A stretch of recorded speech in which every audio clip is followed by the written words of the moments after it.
The Bible says, there is a time to be great. Kagaya ko. Presidente ako ngayon. I do not know why. But there will always be a time that I will be nobody. And that is sure to come. And maybe to die thereafter. There is always a time for plenty. But there is always a time for one. There is always time to be merry, happy, and a time to be sad.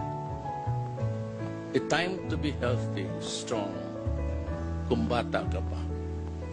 But sure as the sun will rise in the east, we will get old and get weak and sick.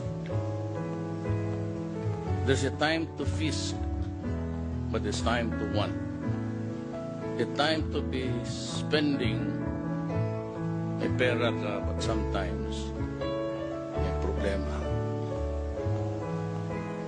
And a time for war, and a time for peace. And a time to be born, and a